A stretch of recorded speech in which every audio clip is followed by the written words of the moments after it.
No sé vivir, conjugando licor y miedo, escapando, siempre escapando, por calles donde la lluvia no se detiene. No se detiene la lluvia en las calles que conozco.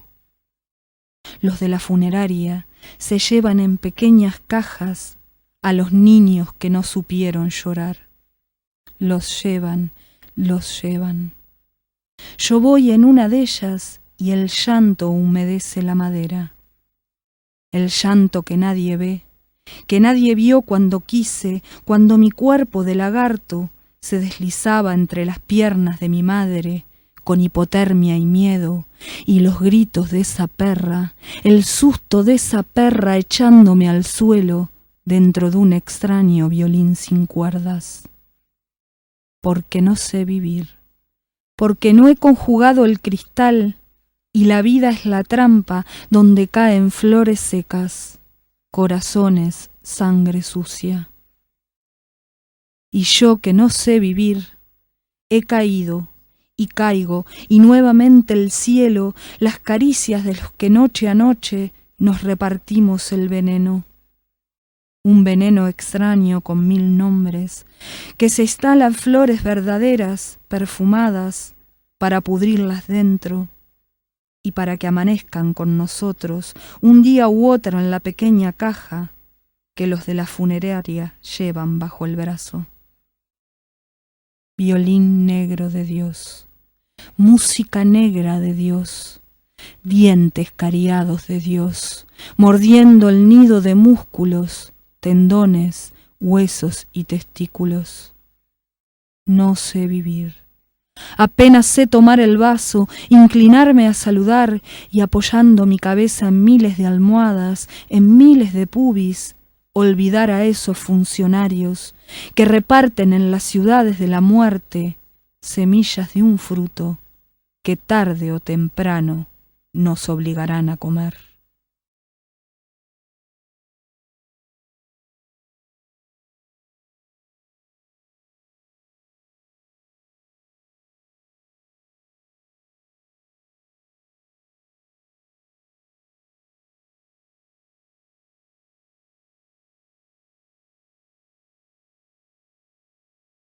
Bueno, buenas noches, buonasera o buonanotte, ahora. Buonanotte. Ahora buonasera. Buonasera. Buonasera. Buonasera, sì. Perdí un poco l'italiano, ma siamo tutti insieme a casa. En esta casa preciosa, ¿no? De bici, de arte. Era una noche especial para mí, para Roberto, para mis hijas, para todos ustedes que están acá. Y que les agradecemos, ¿verdad? Tante grazie a la gente de Italia también. Tante grazie per la compañía, ¿está bien? ¿O me corregís? Bien. Qué linda lengua, ¿eh? La lengua italiana se pierde. Mi apellido es Chancho, ¿no? Io sono il signore Chancho. Ma non porco. Y él es señor Shenta. Así que, Shenta, que sos del norte, ¿no? Yo soy de la Basilicata. Mi abuelo era el mío nono de la Basilicata. De Carizzano. Carizzano. Piemonte. Languedoc. Del norte. Y la mi esposa de Verona, de Rizzoli, un pueblito ahí, cerca de Verona. Pero, así que uno se siente cómodo estar en un entorno donde hay colegas y escuchas italianas porque son otros orígenes y a ellos 2 por 3 regresamos. De hecho, mis hijas tienen ciudadanía italiana, es decir, si la saben llevar bien. Yo había pensado en que esta noche es un homenaje a Roberto y a la poesía de Roberto Gelda Dorado. Un homenaje planificado, En mi condición, por lo menos como profesor, como docente, como lector de poesía y como lector especialmente de la poesía de Roberto Ollenta, con quien hemos estado en varias de estas, ¿no? Varias presentaciones, homenajes a Selva Casal, homenajes a Marosa Di Giorgio, aquí, fuera de aquí, compartiendo tribuna en el Festival de Poesía de Bogotá, etcétera, etcétera. Imaginando poesía fractalizada, ¿no? En alguna noche bogotana. Escribiendo conjuntamente, es decir, yo aprendiendo a escribir con Roberto, pero preparando en algún momento un prólogo, la portada de un disco, creo que es el único disco que sacaste, Roberto, corregime, Abecedario. Y el año que viene yo pensaba, se cumplen 30 años, no del primer libro, el primer libro que es este, de Puño y Letra, que es del año 1986. Roberto ya antes había publicado en varias revistas, etc. No existían las redes sociales, no existía la internet. Pero Roberto era un actor cultural activo, un actor cultural inquieto, tanto es así que creo que fue en el 79, ¿no? Entrevistaste a Borges, un joven Roberto Ollenta, entrevista, le hace el interview en el Hotel Crayón, creo que es, de ahí del centro. 18 de abril. Buena fecha. Un Roberto joven que está sugerido acá en la contratapa, le hace esa entrevista, pero todavía Roberto no había aparecido como poeta. Él estaba con proyectos culturales, revistas culturales, participando, había publicado cuentos. Estoy hablando de plena dictadura. Aquí Roberto es uno de los representantes que de pronto, bueno, puede ser ingrato decirlo, pero a ese bus se sube mucho, ¿no? De la generación de la resistencia. Roberto es genuinamente, porque militó en la clandestinidad, pero a su vez resistió desde la cultura, ¿no? Entonces, es uno de los genuinos de la resistencia. Si queda grabado mejor. Y en el Puño y Letra, que fue un ciclo radial, fue un libro, fue una revista, ¿verdad? Varias cosas, ¿no? Un sello editorial. En realidad, el sello editorial se llama Ediciones de la Crítica, en donde Roberto, como editor de poesía, también de alguna narrativa, son más de 50 libros que este señor llevó adelante, a veces de su bolsillo, de poetas de Latinoamérica, con énfasis en poetas uruguayos. Es decir, la imagen de Roberto como gestor cultural, no improvisado hace 3 días, no de la generación te etiqueto, me etiquetas, me gusta, no me gusta, sino de una generación multimediana, o sea, de papel, ¿no? Y de micrófono, de la radio. Y eso yo lo respeto mucho, porque yo fui un estudiante y después un docente reciente de poesía, y yo egresé en el 85 el profesorado y estaba leyendo un libro reciente de un poeta nuevo que era De Puño y Letra, de Roberto Ollenta Dorado, que salió en el 86. ¿Por qué digo esto? Porque el libro que presentamos hoy, Desapalabrar, ya está embrionalmente, ya está sugerido, ya está alineado con toda la poética de Roberto. Ahora, yo releyendo a Palabrar, que lo leí hace tiempo cuando él me lo mandó en un formato digital y después cuando la presentación primera, ya Karima lo compré y me lo dedicó, creo que es como la síntesis, ¿no? Como el lugar del azimut, ese lugar que está allí y que Roberto, desde ese perfil cada vez más bajo que tiene, no de altura, de perfil, digo, profile, capaz que no tomó cuenta, no tomó nota, que creo que es el libro más importante de Roberto.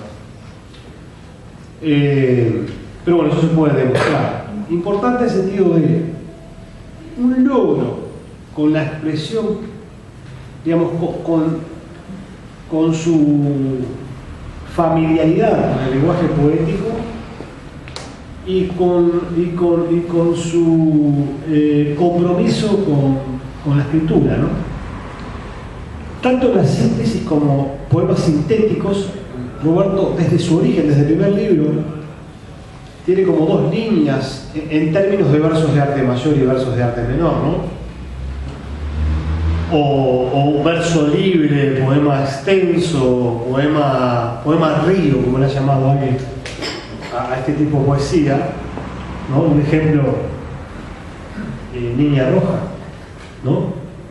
Vos corregís. O poemas de una gran escuetez, una gran síntesis que se parecen de alguna manera a la poesía oriental, en particular a los géneros breves japoneses.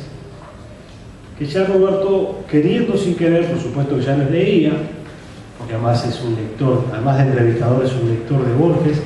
Me alegró ver a Borges acá, porque son yo creo, todas estas señales, ¿no? Y ver a Borges acá, y yo tengo en mi casa una foto que me regaló Roberto, que está Roberto entrevistando a Borges en un sillón de ese hotel, ¿no? Un Roberto desconocido, totalmente, yo me lo mire.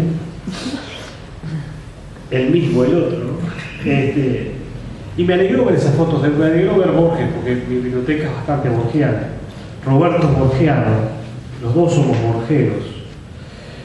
Y Borges lo marca en su poesía, pero Roberto logra en este libro inicial que prácticamente no retoma poemas de acá, porque la obra de Roberto de alguna manera tiene un carácter como de work in progress, ¿no? Una cosa que va creándose a sí misma como una serpiente espiralada o rizomática que se va escribiendo. Roberto es consciente de que revisa poemas, los corrige, los adecua y los relanza. Entonces la escritura de Roberto es un ejercicio permanente de la escritura. Eso habla de una profesionalidad, ¿no? De un lugar de éxtasis, extático, donde se debe escribir poesía, desde ese lugar y no de otro, que es un lugar solitario. Yo tengo la suerte de tener, yo decía Roberto, un libro que está corregido por él en un momento de euforia, no digo el estado alterado de conciencia, con ninguna sustancia, digo de euforia, porque había sacado la segunda edición de Sangre Sucia, año 2002, 2003, y me regaló un libro, un ejemplar. Yo no tenía fotocopiado, me regaló un ejemplar, porque el mío lo presté, por supuesto, no volvió. Me regaló un ejemplar y que está corregido de puño y letra por él mismo. O sea que hay como una performance para mí en este libro, ¿no? Está el libro corregido de puño y letra para una futura edición que alguno de nosotros, o él mismo la hará, en donde ya los poemas son otros.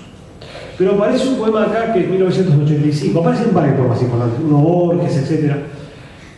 Un poema del sur, que me gusta mucho. Después se colgaron muchos con el tema del sur, pero Roberto ya lo estaba previendo ahí. Un poema 1979, que es un poema borgiano, que tematiza a Borges.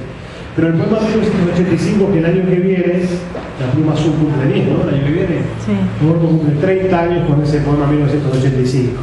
30 años. De poemas publicados, ¿no? Publicados en libros.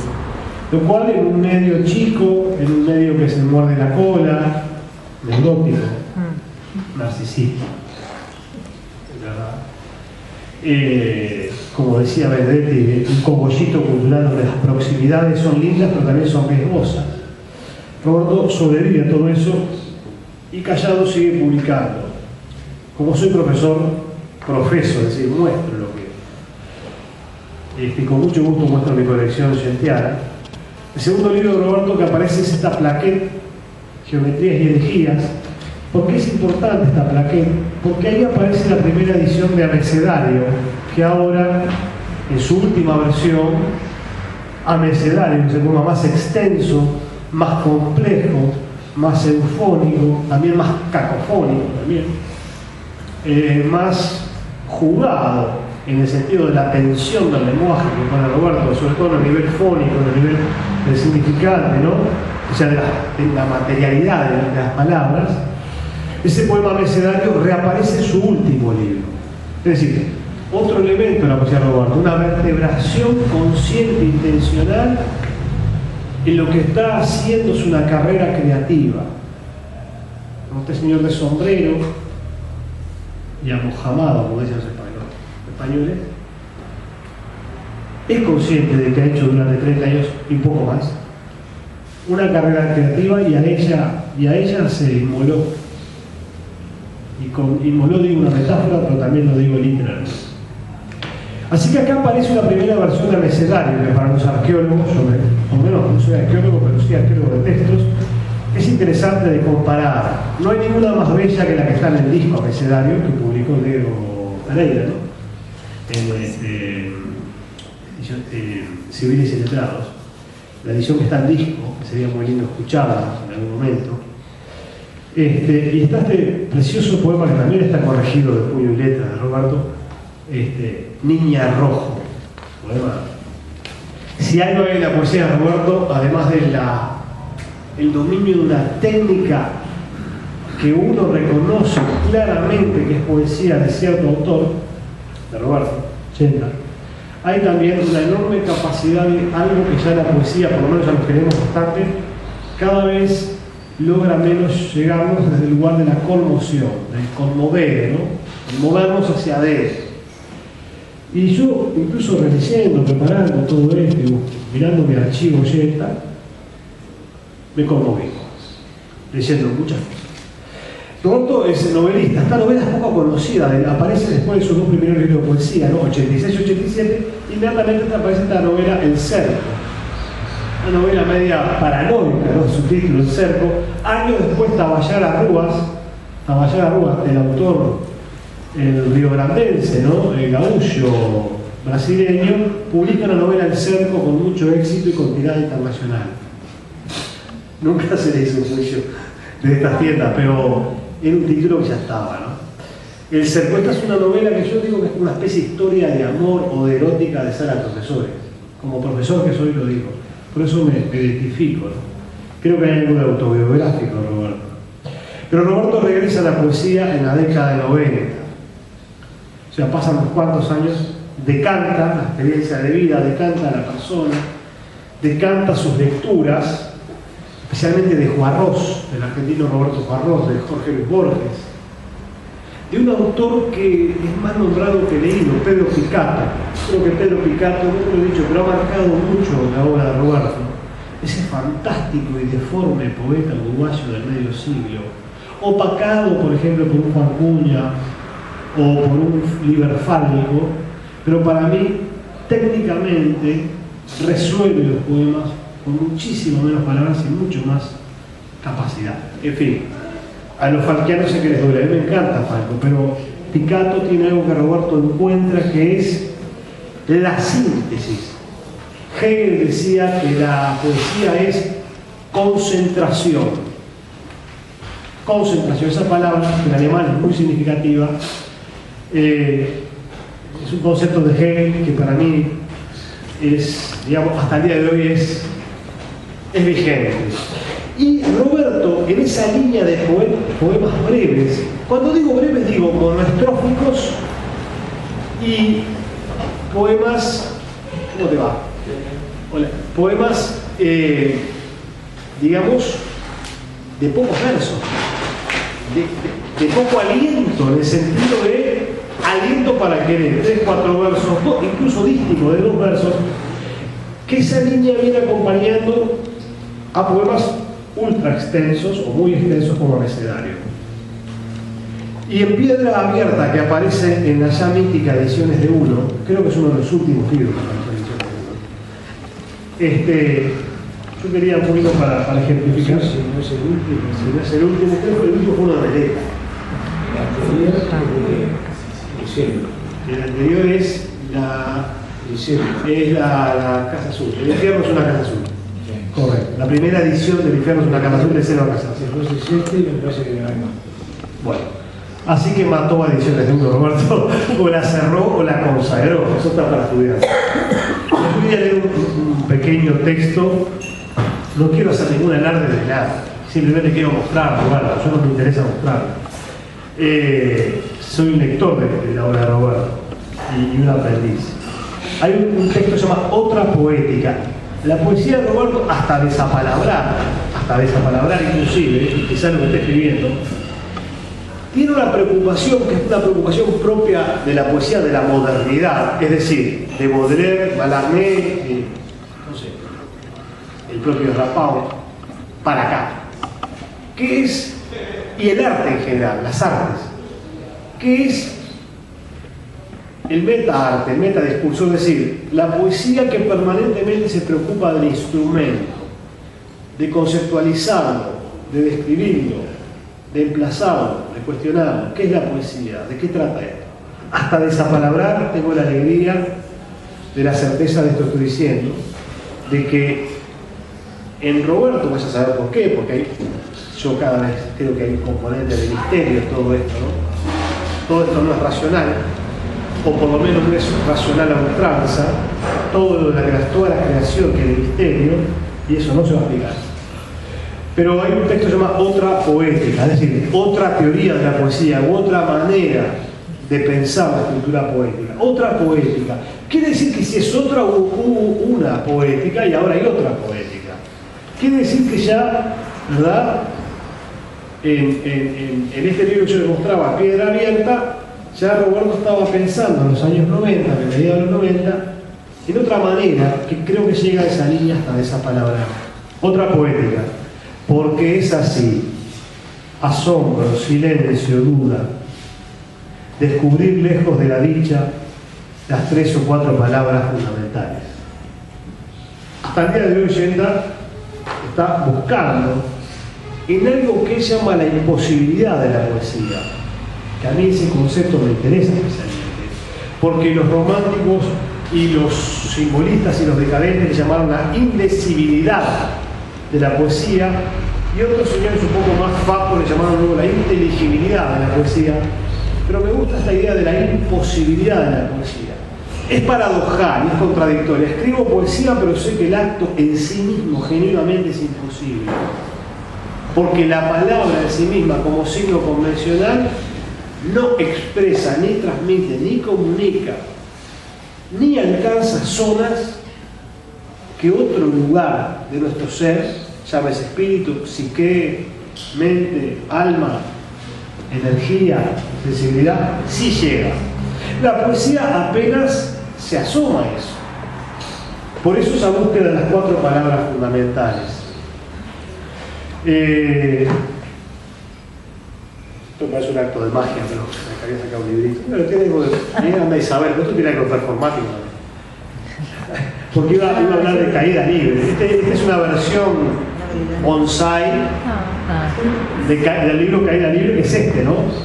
Que tiene las tapas más sugerentes, más sensuales, en donde el cuerpo desnudo femenino se repite en el espejo quebrado y se repite fractalmente también de alguna manera, ¿no? Las tapas más sensuales de la poesía uruguaya, las más logradas, Caída Libre. Yo hoy, pensando en todo esto, me caí por las escaleras, tengo testigos acá, me duele un dedo, caí en mi casa, me aguanté sobre una mano, me dieron los reflejos todavía, y caída libre por la escalera. Pero la caída libre de Roberto es esa idea de la caída libre del poeta, la caída libre del lenguaje, la caída libre, ¿verdad?, de también un entorno que está cayendo. Hay un poema que está en caída libre, pero por un tema de simpatía con este librito, que ya es una piecita de colección, ¿no? Y últimamente se ha escrito una novela, por ejemplo, de Enrique Bachi, donde curiosamente, además, Roberto es un personaje, pero además es un personaje ahí. Es personaje, ¿no? Bajo el nombre Robert Ponti, el nombre de ocultamiento, pero si uno lee la novela Actores de Segunda, encuentra a Roberto, ¿no? Que el personaje termina diciendo corten y se acaba la novela. Es decir, bueno, el hombre migró a la ficción. Uno lo mira y es como el chiste, es como de ficción, ¿no? Es un personaje no construido, es así.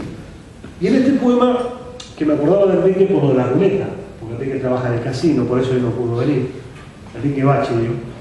Como quien acierta en la ruleta sin jugar sus fichas y sonríe, así he visto el poema imposible, el jamás escrito. Ese poema está acá en Caída Libre, que para mí es un libro que tiene esos textos que son de los que van así como abecedario, que arranca en los años 80, tiene esos textos que son clásicos en la poesía, Roberto, y me atrevo a decir que la poesía uruguaya contemporánea en general, ¿no? Está interpretado musicalmente, una bandera al viento, mordida por la lluvia, y el fuego no es un país, es libre.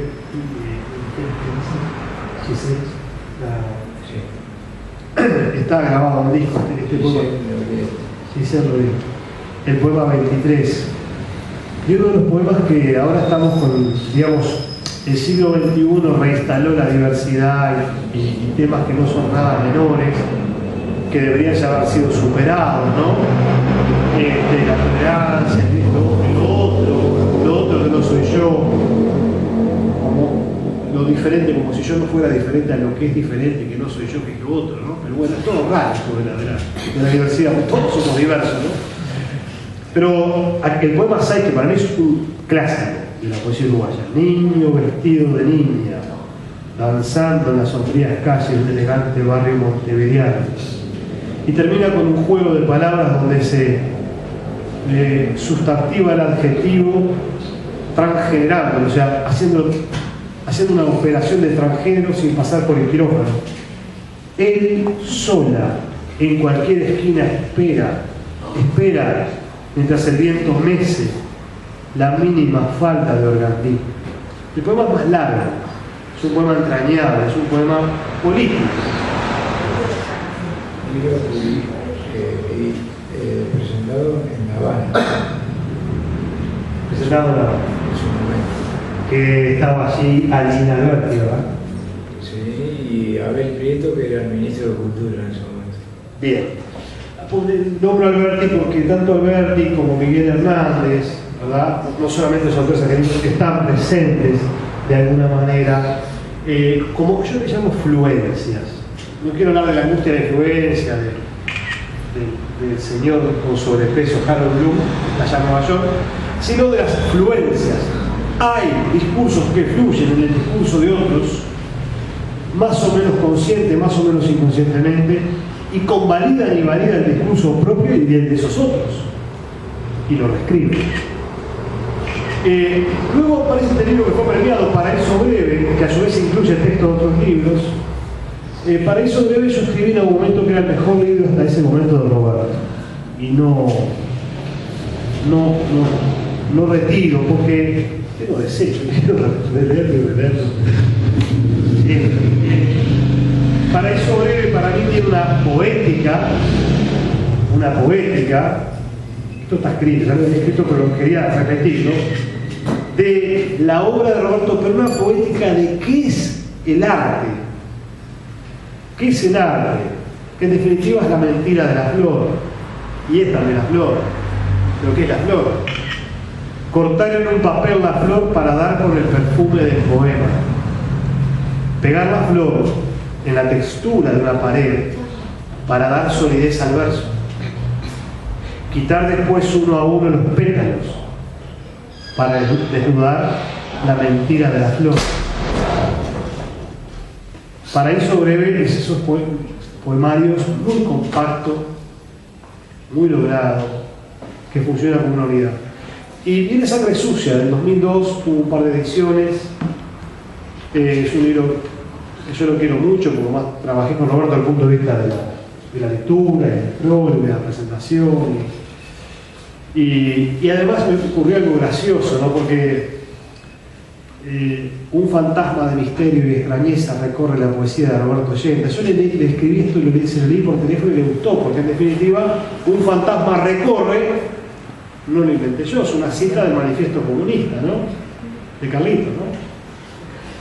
Hace poco leía un texto de Javier Cercas, el narrador, exitoso narrador español, que se refiere a Bolaño y a los bolañitos, a los que intentan, dice, un fantasma recorre la narrativa, ¿no?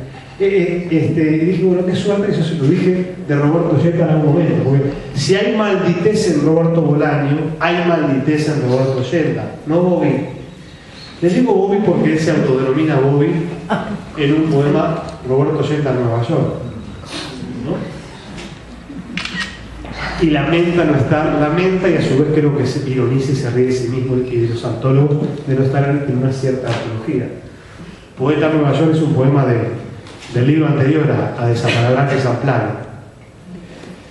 Sangre Sucia tiene un poema dedicado a Selva Casal, y vaya el homenaje a ella, que es una de esas fluencias de gran Roberto, que para mí Roberto, además de ser un poeta como algo llamado oscuro o dark, no es gótico, o un poema de la angustia o de la desazón. Para mí es un poema que se abisma, se asoma a una zona compleja de la metafísica diaria, de la metafísica más vivencial, de tratar de estructurar el mundo con categorías poéticas, pero que son categorías filosóficas. Esto lo sostengo, puedo citar autores que lo sostienen, autores filosóficos, ¿no? Pero este poema que dedica a Selva del libro Sangre Sucia dice: hay dos mundos ocupando el mismo lugar, el de la realidad y otro que repite nuestro miedo. O hay dos mundos, el de las anticipaciones y este en que escribimos lo escrito, en el que bebemos un vino que ya no existe, donde damos muerte a la muerte. A mí me eriza, porque yo he intentado escribir poesía y a veces uno aprende de los maestros, que es en poco decir mucho. Roberto sabe que no soy un literario, porque esto tiene muchas charlas con vino y calle Pano, ¿no? Y calle Gaboto y teléfono, mucho mereta en el medio también, que podrían estar escuchando. En la misma editorial que publicó Desapalabrar, fíjense que Roberto en el 2008 publica Fractal, o sea, en Ediciones de Ático, que dirige y lleva adelante con mucho esfuerzo la poeta Melba Guarilla. Y Fractal, Roberto hace un corte, ¿no? En casi todos sus libros se lo va trabajando con nosotros, se lo va escribiendo y reviéndose, ¿no? Que eso es un acto de humildad escritural, en un ambiente no hay demasiada soberbia a veces, o gestos de soberbia, y en revisar, si volver a los materiales y jugar a la mosqueta con los materiales, una cosa bastante particular. Y él allí, sobre todo, señala su poesía breve, o su poesía que recorre una zona que es el cuestionamiento a lo que entendemos, interpretamos o representamos por realidad. La palabra res, aunque en latín más o menos significa cosa. Y en ese libro Fractal, que dice mucho de nuestra contemporaneidad, ¿no? Somos una sociedad asomada a lo fractal. Está anunciado de alguna manera el libro que hoy presentamos. Este es un poema tríptico, como decía Juan Cunha, triciclos poéticos, o sea, parecido a un haiku japonés. Hay una flor escrita que el viento empuja y desapalabra. Capaz que digo otra cosa. Y desapalabra. El libro se llama Desapalabrar, que es un homenaje, obviamente, de alguna manera, un reconocimiento a Salvador Puig, conocido como Becker por muchos, ¿no? Salvador Puig, poeta fallecido. Está dedicado a él. Y está, por supuesto, está dedicado a Salvador. El poema Desapalabrar es central en este libro, ¿verdad? Pero para mí, en este libro, yo no quiero abrumarlos, Roberto recupera, además de Abecedario, que aparece escrito y ya no en versión de fonopoema, en su última versión, en la segunda parte del libro, recupera su escritura más entrañable, más elaborada, más precisa también. La otra casa de la luna. No busques, no digas que hay cielo sin nube. Aureático, estas campanas que buscarán los ojos, solo de ti tañen. La presencia del tú, amoroso o no, o el destinatario, el locutario del poema, el poematario, estoy inventando una palabra, ese destinatario del poema, aparece en Roberto. Muchas veces aparece bajo la forma de la amada, por nombre y apellido, o la amada en general. El amor es un vertebrador de su poesía. Pero Desapalabrar de alguna manera logra como cerrar y al mismo tiempo dejar abierto el círculo de la Z, desde un poema breve hasta abecedario. Un poema breve tríptico dice: no en las palabras, en su escondido lugar, prístina Z. Para mí es un enigma, es un poema enigma. Si yo tuviera que hacer un redacto, no sabría analizarlo. Formalmente sí, pero no tengo mucho para decir. No en las palabras, en su escondido lugar, prístina Z. Cortázar decía que uno de los fluentes de Roberto, el otro Roberto Juarros, el poeta argentino de la poesía vertical, Cortázar decía que había como una cosa y un no de la cosa, una negación de la cosa, el poema y el no poema. Eso fue muy discutido en Buenos Aires en un momento. Y Roberto tiene eso, ¿no? Es como que esconde la palabra, o esconde, uso el registro bien informal, la leche de la palabra, pero para mostrárnosla. No sé si se entiende lo que digo, capaz que tendría que escribir. Y abecedario regresa a la Z, por eso el libro hace como una especie de elipsis hermenéutica, ¿no? Leo el final, y ya va el homenaje a una de sus hijas, que por metonimia incluye a las mías. Acá presente. Jimena, no me avises. Jimena. Así termina Abecedario y su poema largo, ¿no? Más que Jimena que está ahí, esta Jimena es la de papel, la que está ahí de histórica, ¿no? No confundamos, pero bueno, es y no es, ¿no? Para el lector de futuro como la Laura de Petrarca o como la Beatrice de Dama. ¿Yo qué sé? ¿Quién es? Es lo que dejó la literatura. Jimena, al menos yegua yaciente y yo yunstero, para nombrar este amor sin Z ni olvido. Muchas gracias.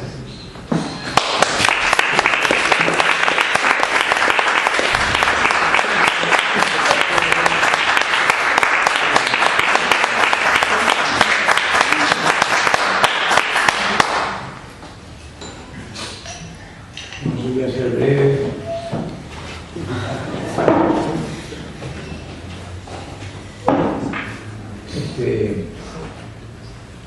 ¿Cómo?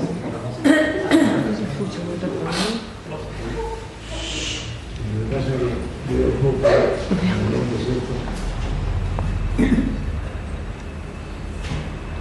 La ausente se titula Siempre espero a la que no regresa, entre libros y papeles. Perdón.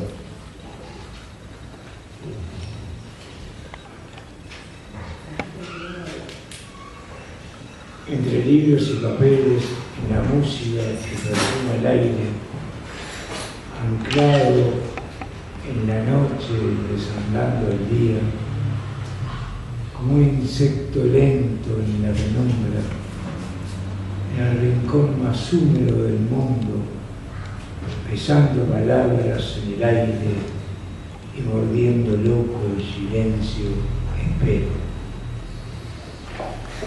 Fukushima, invisible como el amor, la muerte.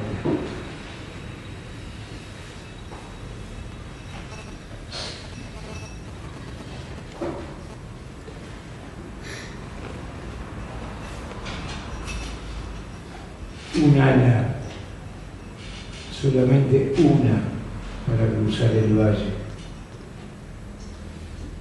Tarea, hiero sombras, gritos de la araña de los ojos, escondido en la caverna, cerca del fuego, aguardo el beso del silencio.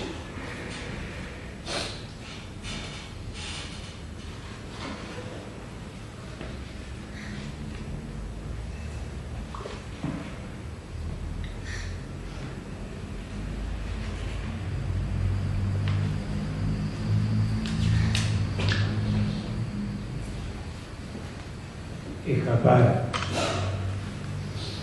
No se puede, se intenta, se cae, se besa, se busca el signo, la señal de la noche.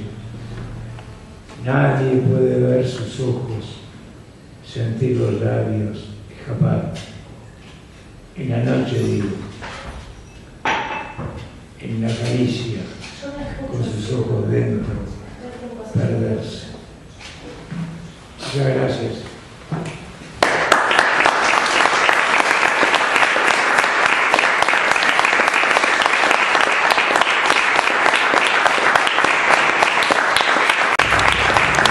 Yo agarré uno al azar, me tocó azar. Azar. Juegas al azar con el espanto y me buscas en la sangre de tu sangre. Con ojos, con música buscas, con estrellas húmedas de noche, con la perla que escondes en la mano, con olor de hembra enfurecida, avanzando en la marea de tu cuarto. Con pezones eléctricos te abres, estrella de agua encadenada, azar de espanto. Animal que hueles y me hueles, estás buscando. Antes que nada yo quiero agradecer a Roberto porque cuando yo empecé a escribir, Roberto siempre me apoyó mucho. Cuando la presentación de mi libro, mi primer libro, lo saqué con tu sello, Diseño de la Crítica, y me hiciste una presentación muy linda. Y bueno, o sea, yo sin ser nadie, me apoyaste mucho y bueno, quiero Sí, eso es verdad. La verdad que además siempre le he dado un espacio a los jóvenes, cosa que cuando yo lo conocí también llegué ahí por una poeta de Sandra Míguez, que ahora no está en este momento, pero que iba a unas reuniones que hacía Roberto, donde iba Gerardo, Eduardo Rubero, y bueno, Isabel Galo también, entre otros amigos. Y bueno, siempre apoyando a los jóvenes a seguir escribiendo y siempre nos decía y nos dice tienen que leer mucho y tirar la mayoría de las cosas. Que lo acabo de leer, lo acabo de escuchar en una entrevista que te hicimos hace un tiempo. ¿Invisible? Sí. Así que bueno, eso es muy importante también. ¿Por qué no contar la entrevista Invisible? Hicimos una entrevista para un proyecto que teníamos, que era Pluma Azul en el Aire. Le habíamos mandado un concurso y empezaba el ciclo con una entrevista a Roberto. Era para la radio. Para la radio. Y llegamos a la casa donde estaba él. No, pero antes hicimos la entrevista Invisible. Practicando, Roberto no estaba y nosotros nos dimos cuenta que Roberto estaba. Sí, hicimos la entrevista Invisible para practicar. Después fuimos a la casa, la entrevista de verdad. Y bueno, estaba él así, como ahora, con el sombrero, sus libros, en su casa que es muy particular, donde además hay un cuadro, porque además el escritor, hay un cuadro de Frida Kahlo, donde, digamos, no es un cuadro, es un retrato que le hizo a Frida Kahlo, que él lo pintó, donde hay un balazo en el mismo cuadro, por ejemplo. Que bueno, él simplemente dijo que tenía ganas de hacerlo y quedó incorporado en el cuadro. Así que vale balazo, sí. Y bueno, nada, realmente nos eligieron para ese programa, pero nunca nos llamaron. Así que nos quedamos nosotros con la entrevista. Que ¿Llamaron o llamaron? No, pero después quedaron de llamarnos y no. Sí. Así que bueno. Bueno, yo voy a leer un poema que me gusta mucho y que habla un poco de lo que es la poesía de Roberto, se llama Presente y dice: desde ahora podar y podar, hasta el último minuto, hasta que no quede nada. Creo que es un poco Y así será. ¿Eh? Así será.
nuevamente el cielo.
No sé vivir, conjugando licor y miedo, escapando, siempre escapando, por calles donde la lluvia no se detiene. No se detiene la lluvia en las calles que conozco.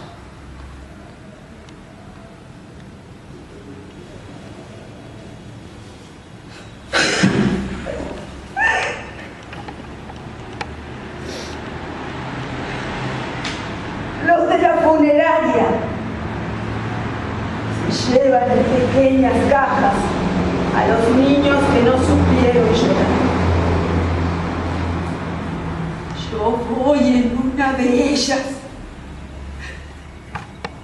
y el llanto humedece la madera, el llanto que nadie ve, que nadie vio cuando quise. Cuando mi cuerpo de lagarto se deslizaba entre las piernas de mi madre, con hipotermia y miedo, y el grito de esa perra, el susto de esa perra echándome al suelo dentro de un extraño violín sin cuerdas.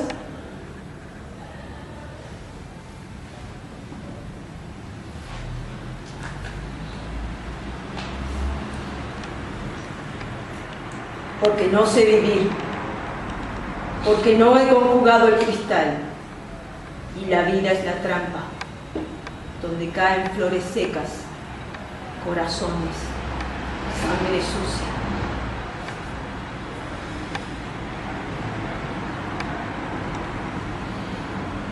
Y yo que no sé vivir, he caído y caigo, y nuevamente el cielo. Caricias de los que noche a noche nos repartimos el veneno, un veneno extraño con 1000 nombres, que se instala en flores verdaderas, perfumadas, para pudrirlas por dentro, para que amanezcan con nosotros un día u otro en la pequeña caja los de la funeraria llevan bajo el brazo.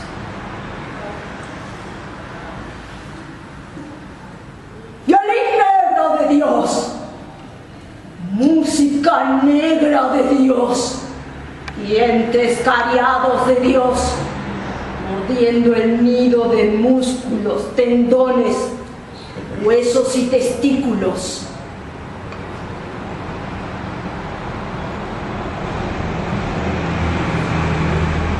No sé vivir, apenas. Sé tomar el vaso, inclinarme a saludar y apoyando mi cabeza en miles de espubis, en miles de almohadas, olvidar a esos funcionarios que reparten en las ciudades de la muerte semillas de un fruto.